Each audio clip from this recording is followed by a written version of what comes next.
un message parvient à Alger d'Hassim Messaoud. MD1 à directeur Repal Alger. Importante couche imprégnée non traversée à 3400 mètres. 1958, le pétrole arrive à la mer. Les études concernant cette évacuation devaient tenir compte d'une foule de problèmes qui n'étaient pas tous d'ordre technique ou géographique. On opta finalement pour la construction d'un gros pipeline de 680 km, reliant Hashim et Saoud au port de Bougie. Mais c'est là une œuvre coûteuse et de longue haleine. En attendant, on décida de relier Hashim et Saoud à Tougourt par un pipe de faible section et d'acheminer ensuite le brut sur Philippeville par wagon-citerne. Le plan des travaux comportait l'élargissement de la voie ferrée entre Tougourt et Biskra, soit 217 km. Pendant les mois torrides de l'été saharien, alors que l'acier chauffait parfois à 80 degrés, 1200 hommes menèrent à bien cette tâche, avançant à un rythme qui atteignit 2 km par jour.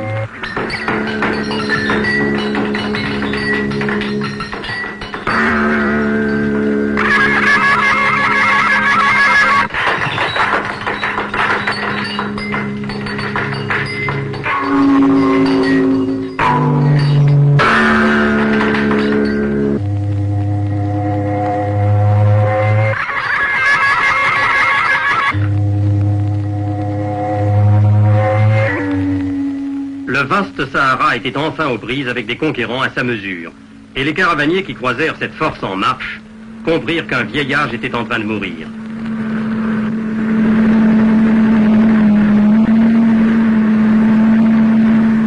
Sur les plaines dénudées et sans fin, des machines semblables à d'énormes charrues allaient creuser le premier sillon qui a fait naître le Sahara à une vie nouvelle.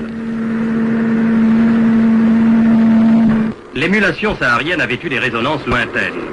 Dans les délais prévus, Tougourt vit arriver les éléments du pipeline usiné dans la métropole. L'installation du pipeline, long de 180 km, allait durer tout juste un mois.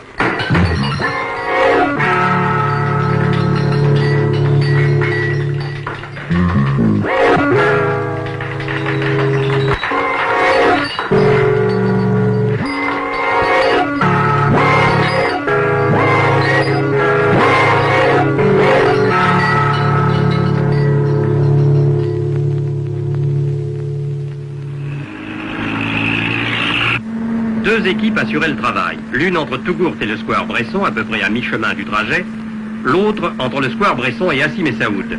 Toutes deux firent preuve d'une égale virtuosité. Ici, à tout instant, le mot record s'impose.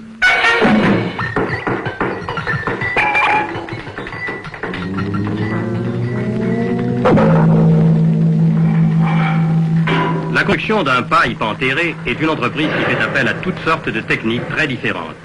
Elle suppose donc une entente et une coordination d'efforts qui s'expriment ici par un chiffre. Le pipeline a progressé dans le désert à la moyenne de 5 km par jour.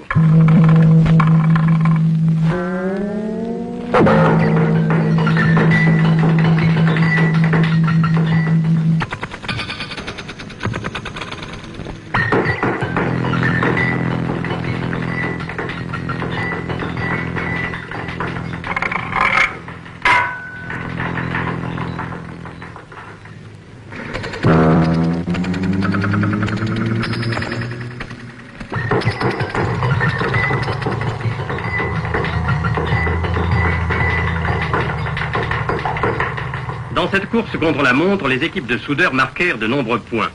C'est de leur travail surtout que dépend la solidité de l'ouvrage. Et il n'est pas question ici de sacrifier la qualité à la rapidité.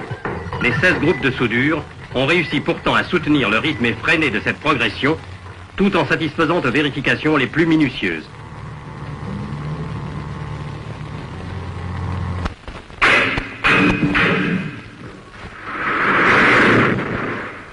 En un mois, quelques 20 000 tubes furent ainsi soudés à la main et toujours au pas de course. Au fur et à mesure que les soudeurs avancent, l'armée des spécialistes opère à l'arrière-garde. On polit soigneusement la surface du tube avant le passage d'une machine qui va le revêtir prestement de goudron et l'enrober comme une momie de bandelettes qui assureront sa protection contre la corrosion souterraine.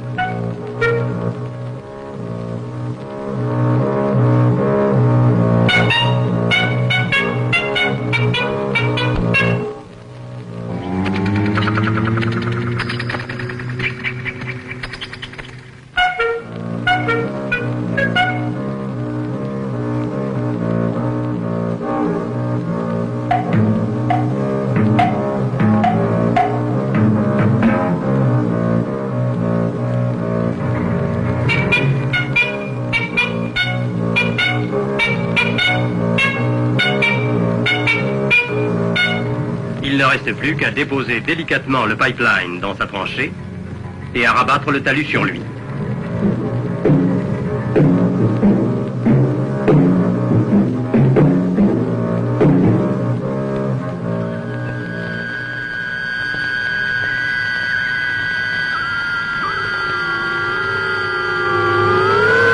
Le vent de sable se chargera bientôt d'effacer toute trace de ce passage. Mais il s'épuisera en vain à niveler ce désert qui a cessé d'être un morceau de planète morte, certains jours de juillet 1956, au lieu dit Hassi Messaoud.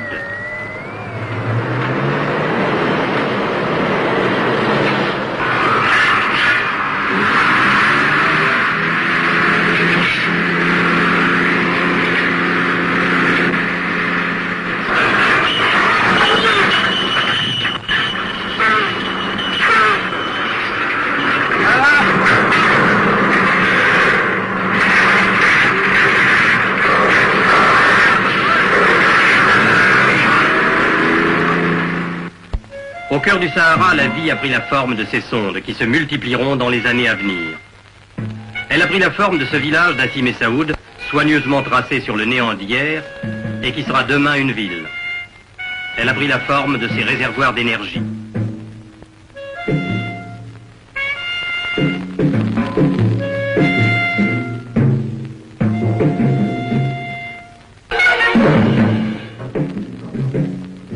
La vie a commencé à couler dans le désert à l'instant même où l'on ouvrit les premières vannes.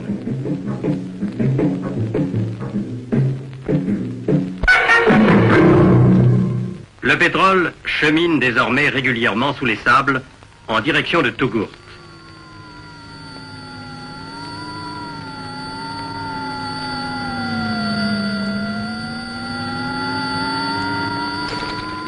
Il fait ensuite une halte dans les bacs de stockage au terminus du pipeline. Avant qu'il puisse couler directement jusqu'à la côte, c'est la voie ferrée qui prend la relève, la voie ferrée élargie, où peuvent maintenant circuler les convois de wagons-citernes et qui, en sens inverse, alimentera régulièrement les chantiers sahariens.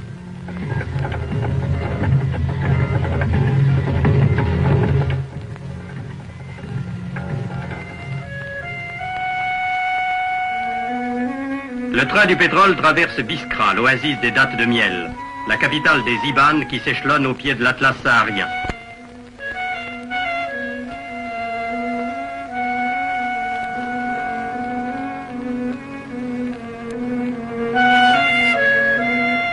Il aborde maintenant la montagne et va franchir le massif d'El Kantara, coupé de gorges profondes.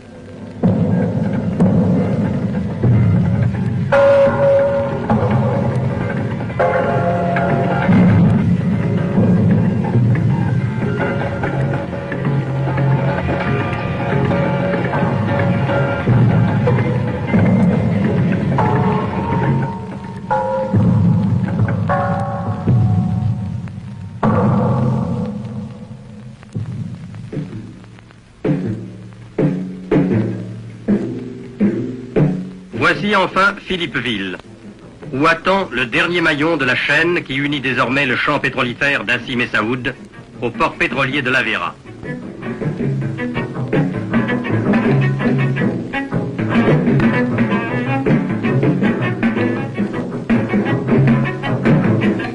Ce dernier maillon, c'est le tanker que nous avons vu appareiller au début de ce film. Ainsi, le cycle se referme. Le pétrole des records vogue en direction des côtes de Provence et le sillage du président Mény commence à tracer la nouvelle route du pétrole qui s'ouvre en Méditerranée. La route du courage et de la volonté.